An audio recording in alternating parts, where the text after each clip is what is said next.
Welcome back to more Kirby and the Forgotten Land.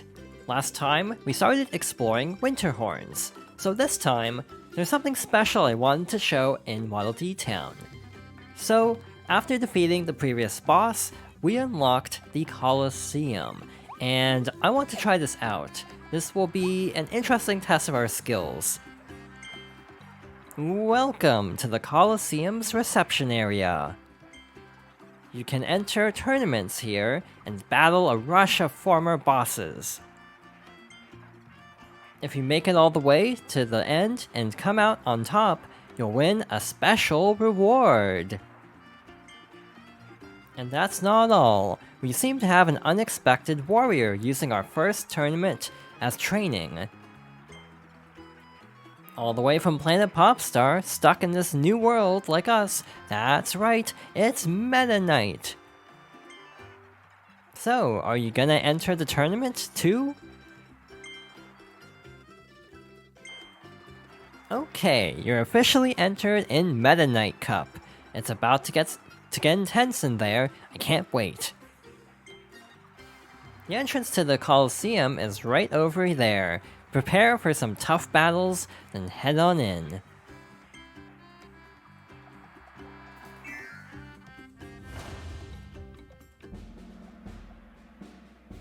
So this is like Forgotten Land's equivalent of the arena. This time we have 6 bosses that we've already seen and 1 special fight, and it looks like our first opponent is Tropical Woods.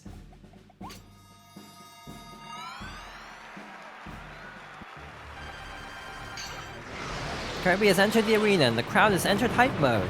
I keep saying Tropical Woods, it's actually just Tropic Woods. But we have fire this time, we don't have to worry about missions or anything, so we can just focus on getting through the fights as quickly as possible. It does track your best scores.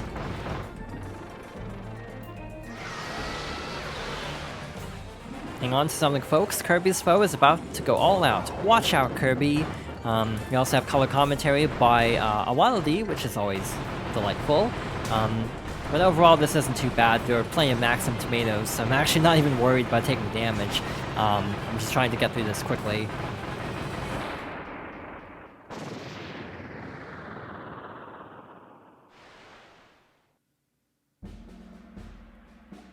Alright, 1 fight down, 5 to go. I don't know why you take sleep, actually, but that is an option.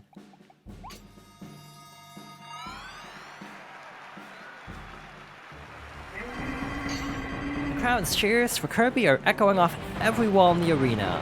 Next up is Garmando. Overall, not a tough fight, especially with fire. Upgraded to Volcano Fire. Definitely makes short work of a lot of enemies. Again, a lot of times in these early fights, you will see me using Volcano Fire a lot, because it is very good against bosses, and regular enemies for that matter. This battle's about to get way more intense, folks. Keep those eyes aimed at the arena. I think I actually read that technically wrong. I think I put a word in the wrong place.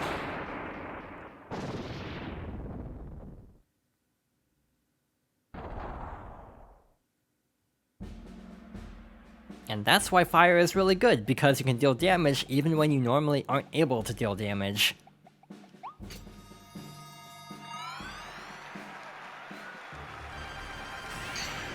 The crowd can't contain its excitement. I can't even contain my own. Go, Kirby! So this is a really weirdly arranged arena. The opponents are random to a point, so we just happened... Oh, that was fast. Hang on to something, folks. Kirby's foe is about to go all out. Watch out, Kirby. I was going to say it's kind of weird not getting the mini-bosses until the very end, so we actually will fight all the regular enemies, except the grand final opponent, before even worrying about the mini-bosses. But yeah, we're dealing damage without even doing anything right now.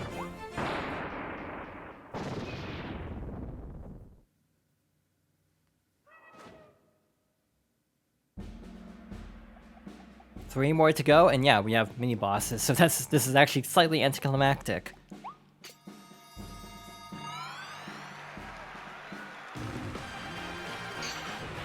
You just can't take your eyes off him, folks. Don't even blink or you'll miss the action. I mean, that's fitting, considering how fast we're tearing through these fights. Again, Volcano Fire is very good, but again, a lot of abilities are actually really good in this game. Just some are a little bit more overpowered than others. So that takes care of Wild Edge, so next is Florina. Again, a very good battle to have chip damage for, because there is a phase where you can't really damage them directly because of a tornado, so if we can set them on fire, that'll speed things up. Alright, not too bad. Barely even saw that attack.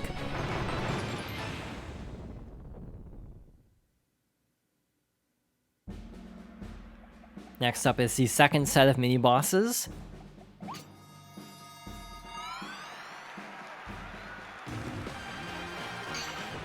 How long can Kirby keep up this victory streak? The crowd is hyped to find out. So first off, we have Wild Frosty, already below half health. Again, this is a very good fight because there's a chance that Frosty will charge at you, and you will not want to be actively attacking because you might take a ton of damage. So yeah, if they're on fire, that actually will let you deal damage when you're not really intended to attack. And again, the amount of damage we're doing, even in their like invulnerable phase, we're still dealing a ton of damage. Piece of cake.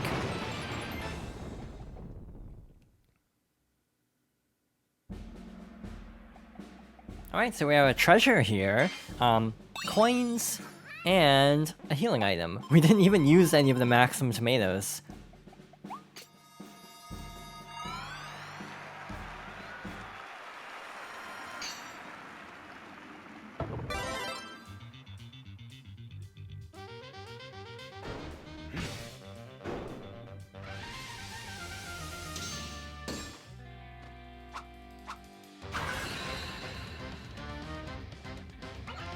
Last battle is upon us, and the crowd is really going wild. Make some noise!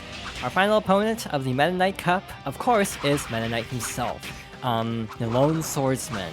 This fight's really cool, actually, but also not that difficult. Mennonite normally gets fought later than this, so as far as Mennonite fights go, this isn't actually that bad. I say that, but I feel like you fight him relatively early on in Star Allies, now that I think about it. So you actually don't need Sword for this. I just chose it, to make this a little bit more interesting. Kirby's offense has made his opponent desperate. Things are about to get tough.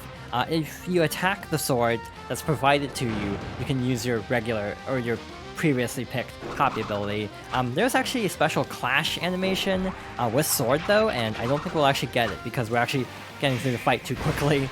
Yeah, I think I messed it up actually. I think we were supposed to like attack or something there, and we would have gotten it. I'm actually not sure. I haven't done it. I've only heard about it. It's actually a good chance to attack while he's in an animation. The camera's not great, honestly. Yeah, sometimes I feel like for fights like this where the camera's moving all over the place, the camera's not ideal, but overall it's not too bad. Almost there.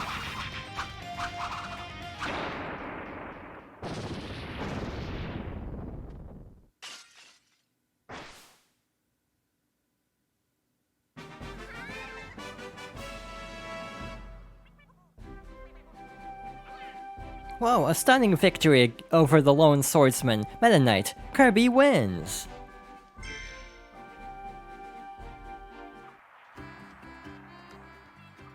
Congratulations on a stunning victory, Kirby. Here's your hard-won reward. You got 500 star coins. You got a rare stone. You got the Mennonite Sword Blueprint. Now you can evolve the sword ability. Take it to Wild D's weapons shop. This is one of the best abilities early game, so let's head over here.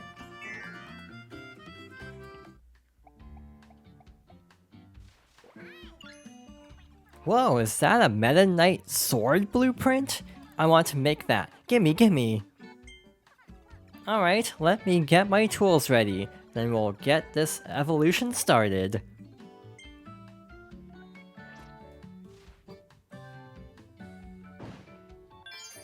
Thanks for waiting! The sword ability can now be evolved into Mennonite Sword.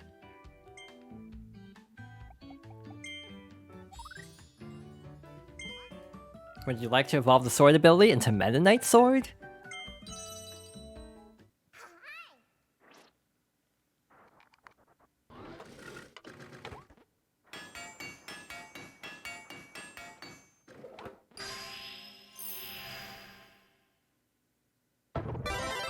The sword ability has evolved into Mennonite sword. We actually skipped the one evolution. I actually will have to unlock that later on, but for now, this ability is actually really good. So, you have a slight attack with sword regularly, and if you press jump while guarding twice, you'll do this little upward slash. With Mennonite sword, you can also do an additional attack by mashing attack like so. This is like an exclusive attack to the Mennonite sword, and it's honestly really good. We're kind of melting through the health of this little test target here. So yeah, it's very good, so that's why I wanted to unlock it.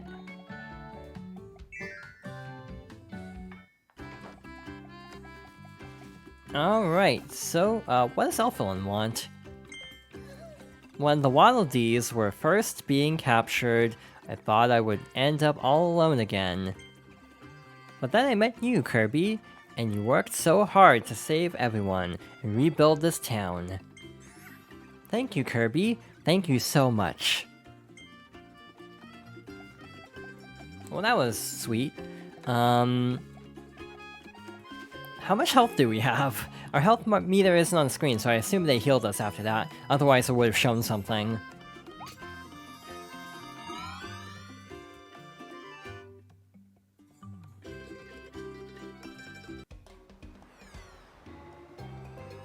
Alright, I don't know why it put us at Everbay Coast. Otherwise, it's not a very short...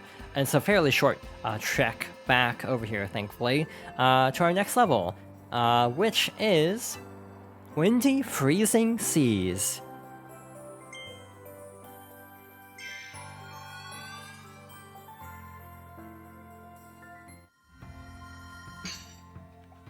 This stage is honestly pretty fun, but a little bit tricky. Also, cool, we got a cool ability that we actually won't use at all because we need Needle. Needle will help us to stick to the building tops, so we don't have to worry as much about the wind. So yeah, maybe getting the sword was not the best call right now. Again, as a reminder, the way Needle works is if you can pick up a block or an enemy, you'll be able to roll a little bit longer, and so you can kind of Katamari your way through. Elfilin is actually a really interesting character because there was a lot of distrust towards them when they were first announced, because of a lot of characters in Kirby games ending up being not exactly what they seem. But overall, I actually do like Elfilin as a character, but we'll get into that a little bit later. We can break this wall to find our first Waddle Dee of the stage. But yeah, like when the first trailer dropped, people had two very strong first impressions. One of them is that Elfilin is probably evil, and that was a huge fan theory for a long time. And there was another fan theory too that I'll actually not talk about yet because of a later event. So we'll go over one other like really big fan theory at a later time. So find a cave that's safe from the wind. I actually missed out on my first playthrough because I didn't go over there. I knew it was like in this area because this is where the majority of the wind is. I just never thought to look to the left. So we have a capsule here, and I think we can move on to our next area for another set of objectives. Alright then. We have a breakable thing here, but we can't break it quite yet. We have a ring below us, so we have to pick this up really quickly. When we actually go to pick up the ring, some enemies appear. I accidentally took damage on my first playthrough here because I didn't realize that there were like enemies suddenly appearing. But we have a boat now, so now we can break through the ice. Enjoy 3 meals at sea, so there will be 3 healing items that we can pick up. This one isn't too bad compared to some missions. They're all kind of like limited to one area because of having to use the boat, so that makes it a little bit easier inherently. But in general, some of these missions are a little bit tricky. This is actually a fairly easygoing one compared to some. Alright, so let's get through here. This is actually not a required detour, but if you want to complete the stage, you have to go over here. We have a Waddle Dee and some Scarfies that we can reach now that we've lowered that barrier. So let's head over here, break this down. There's our final meal at sea, So that's another mission cleared, and another Waddle-Dee. Again, a lot of the missions end up kind of being along the way to other things, which I find a little bit redundant sometimes. Sometimes it almost feels like maybe they didn't necessarily have the best idea for a specific stage, and then we're kind of like, they came up with missions that kind of don't necessarily stand apart very well from the actual main collectibles, if that makes sense. You know, like, if you're going to be getting the Waddle-Dee, you'll probably pick up the food along the way relatively easily, and some other objectives kind of have that same vibe, where things are just kind of naturally along the way, so they're really easy to find, actually. Not that I'm complaining about overly easy objectives, because this game actually, you know, for a Kirby game, has some pretty tricky placements of things.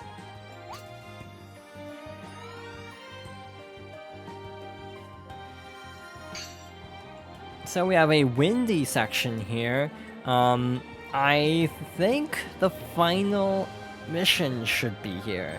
If it's not here, I am concerned, actually, because if it isn't here, I don't know where it would be. So let's hope it's here, actually. Like this this lantern switch here, revealing a path to another Waddle-Dee. So that means there's one more to go. So yeah, I'm a little concerned, because I'm not entirely sure where the last Waddle-Dee or the last secret is, so we'll do our best to find it. We have another Scissor Lift, again, a very fun power-up. We have to navigate across here without taking damage from the cannons. Now a treasure here, which has another blueprint. We got the Dragonfire Blueprint. Now you can evolve the fire ability. Take it to Waddle-Dee's weapons shop.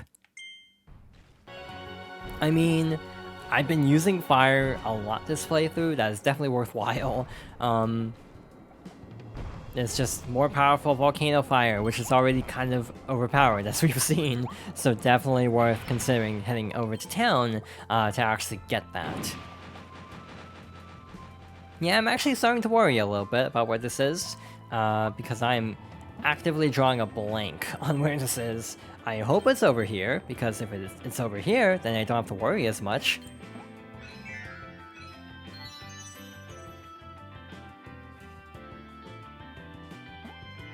Alright, so that is one of the objectives. Jump into the secret underground room. I think you can actually enter this without necessarily getting the lantern switch, but it obviously shows the way, so it makes this a little bit easier. This is slightly tricky because we actually can't use the Scissor Lift too overzealously, otherwise we might block the fuse itself. And this should take us to the final Waddle-Dee. Yep, there he is. We're good to go. Found all the secrets, found all the Waddle-Dees, didn't miss anything. Thank goodness. I was a little bit worried. Again, some of the stages where I just cannot remember specifics, I get a little bit, like, worried, like, am I gonna be able to find this on my own? Will it take, like, 5 attempts to find? I'm actually relatively happy that basically every stage I've messed up, which is only, like, 2 so far beyond bosses, I've been able to find everything in, like, a second attempt, so we don't spend too much time searching.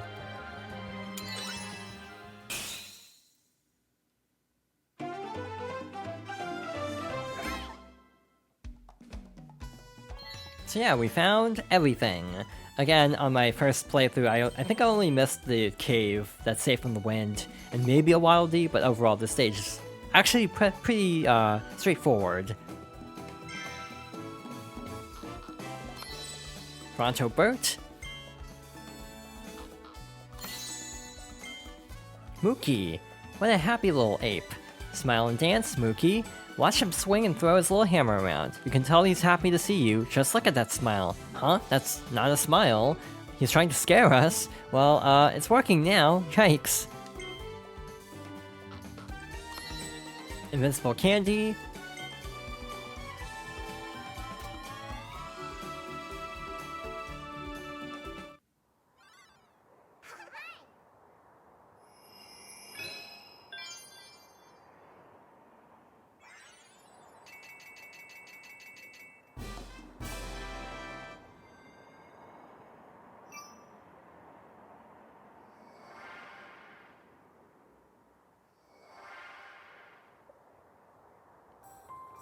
When I first saw the name of the next stage appear, my first instinct was, are we going to have to fight Gilgamesh or something?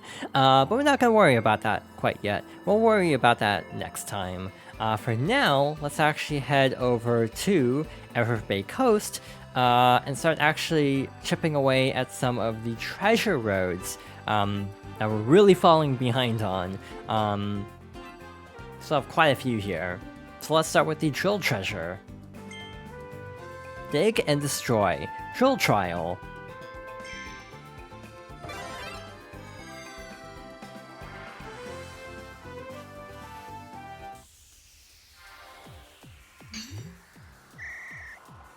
So this basically teaches you about the Quake Surge, as it's officially called, where if you circle around, this is actually worth retrying.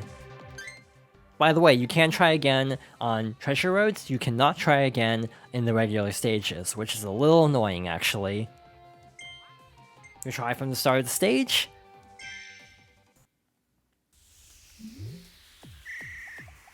Alright, let's try this again, hope this goes a little better. I do wish there was a retry stage option for the regular levels. We will see a good example of why that'd be nice next stage. But in general, it is a little bit odd that you can retry here, but not elsewhere. Also, it's kind of interesting that in older Kirby games, you could pause the game to get descriptions of move lists and abilities. A lot of the descriptions have actually been incorporated into the figurines, and a lot of the actual moves are taught through the treasure roads. So it's kind of a different way, a less direct way to kind of teach you about moves. And I'm not entirely sure how to feel about that. I do miss having the pause screen move lists. That's just a lot more convenient. By the way, the target time for this is like a minute, I think. I forget actually what the target time was, but I'm actually thinking we will not be getting it because, yeah, this wasn't exactly the smoothest run of this particular trial. If it was over a minute, we're fine. If it's actually just exactly a minute, we missed it. But yeah, some of these are strict.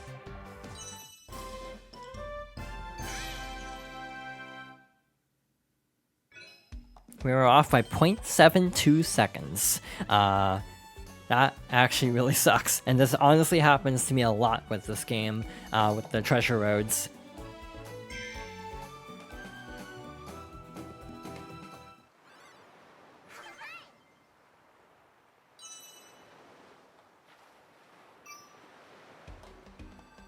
Alright, so, what else? I think we have 2 or 3 more in this area alone. Let's try the Volcano Fire treasure. Light them up. Lantern switches.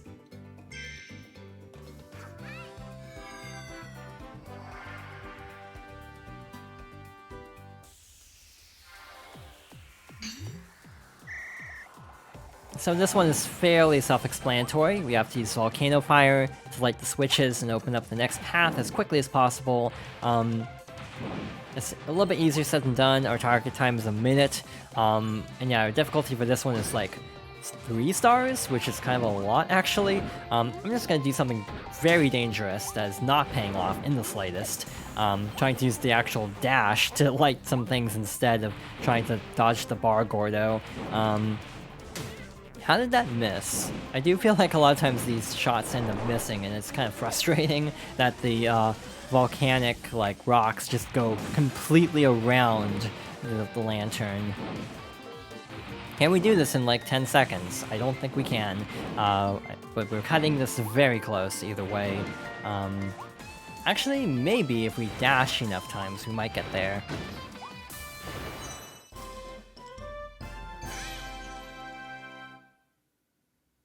Alright, not bad. We definitely messed up a couple times, but this was comparatively one of the more lenient ones, especially compared to the drill one.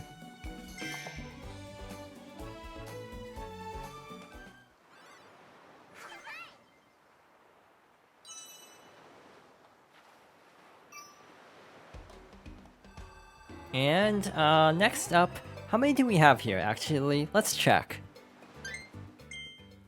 Alright, we actually only have one more left at Everett Bay Coast. It's right here.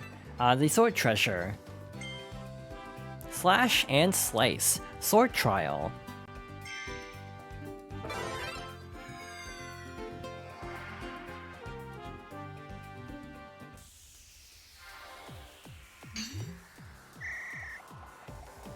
I think this is the first time we're actually seeing this, but if you upgrade an ability, you actually will enter the trial with the default ability for that stage. So we have Mennonite Sword, but this is the sword trial specifically, so we have the default sword.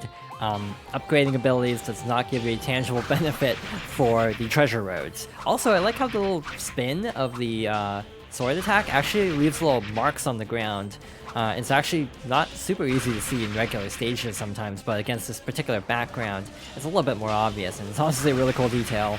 Again, this game has so many neat little additional details in terms of like the graphics that it's honestly really cool. We have Wild Edge. I definitely mistimed that. I should have waited until they were a little bit more vulnerable because I was attacking when they were spawning in, meaning I wasn't doing as much damage as I could have been doing.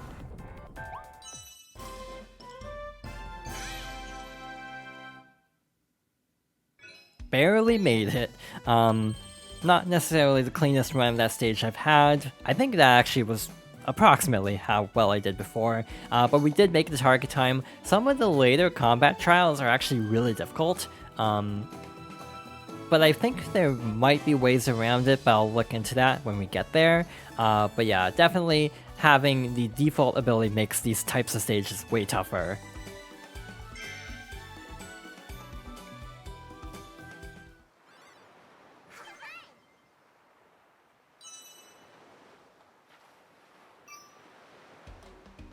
I think we should make another detour to Waddle Dee Town to check for some upgrades and some other, go over some other odds and ends around town, and then we'll head over to Wildhorns and finish it up, hopefully. So thank you for watching, and I hope you'll join me next time for more Kirby and the Forgotten Land.